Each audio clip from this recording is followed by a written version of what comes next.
আমাদের প্রিয় রাসূল সাল্লাল্লাহু আলাইহি ওয়াসাল্লামের নিজের আমল থেকে আমরা নিচ্ছি।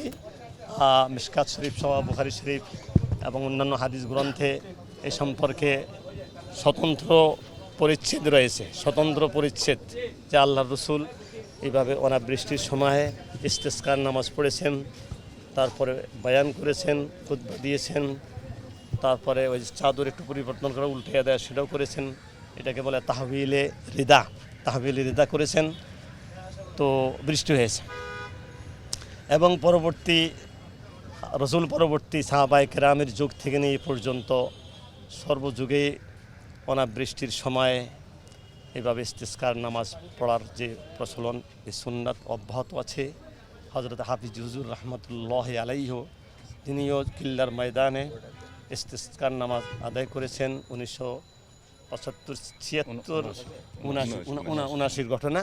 তো আমি স্বয়ং নিজে ছিলাম, আল্লাহ পাক তৌফিক দিয়েছেন। আমরা তখন জামিয়া কোরআনের ছাত্র, আমরা চিঠি বিলি করেছি। আমাদের দায়িত্ব ছিল আমাদের ক্লাসের, আমরা জিঞ্জিরা নদীর ওই পাড়ে কালীগঞ্জে আমরা চিঠি বিলি করেছি মানুষ আসার জন্যে।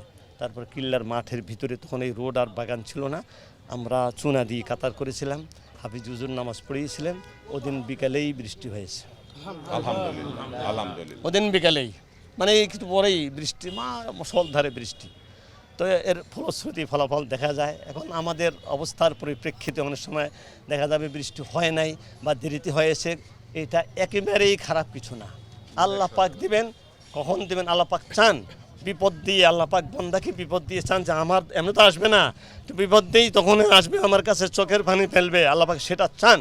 বান্দার চোখের পানি যখন পড়ে আল্লাহর আরশ কাঁপতে থাকে, এটা তো এক হাদিসে এসেছে। আরশ আল্লাহর আজ আনিনুল মুজনিবিন, গুনাহগারদের এই যে চিৎকার ধ্বনি, চিৎকারের কারণে আল্লাহর আরশ কাঁপতে থাকে। তো আল্লাহ সেটা চান, সেজন্য আমাদেরকে একত্রিত করেছেন।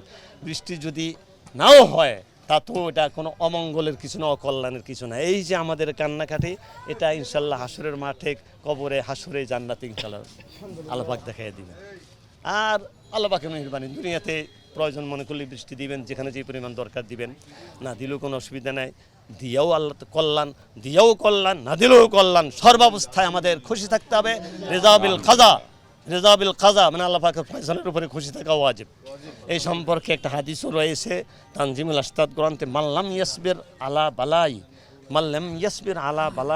ওয়ালাম ইয়ারজা মাল্লাম ইয়ারজা বিখাজাই ওয়ালাম ইয়াসবির আলা বালাই ফালিয়াত্তাখিজ রাব্বান সিওয়াই। হাদিসখানে এইভাবে এসেছে, যে ব্যক্তি আমার পক্ষ থেকে আগত সিদ্ধান্ত ফয়সালা মানতে না পারে, কোনো বিপদ আগত, আমার পক্ষ থেকে আগত বিপদের উপরে ধৈর্য ধারণ করতে না পারে, আমাকে বাদ দিয়ে আরেকজন রব সে গ্রহণ করে নিক। সুতরাং আমরা আল্লাহ, এই হাদিসের যে আবেদন, আমরা সেই হিসাবে আসছি। পাখিটা করার মালিক আল্লাহ।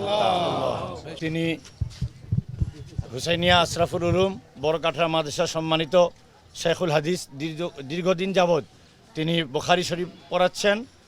এবং আমরা মনে করি যে উনি মুস্তাজাবুদ দাওয়াত হযরত হাফিজ হুজুর রহমতুল্লাহ আলাইহির ছাত্র। যে ঘটনা শুনলেন যে 1979 সনে এই যখন নাকি খরা চলতেছিল, হাফিজ হুজুর রহমতুল্লাহ আলাই সে কিল্লার মাঠে ইমামতি করেছিলেন, ইস্তেসকার জন্য নামাজ আদায় করেছিলেন। বর্তমানে ওই কিল্লার মাঠের ভিতরে একটা মসজিদ আছে, আমরা সকলে জানি। সেই মসজিদের খতিব ইনি, এই শেখুল হাদিস আল্লামা আবুল কালাম সাহেব। ওনাকে আমরা অনেক বিনয় করে অনুরোধ করে আমরা এনেছি। উনি প্রথমে রাজি ছিলেন না, পরে যাই হোক আজকে ফজরের পরে ওনার বাসায় আমরা গিয়েছিলাম।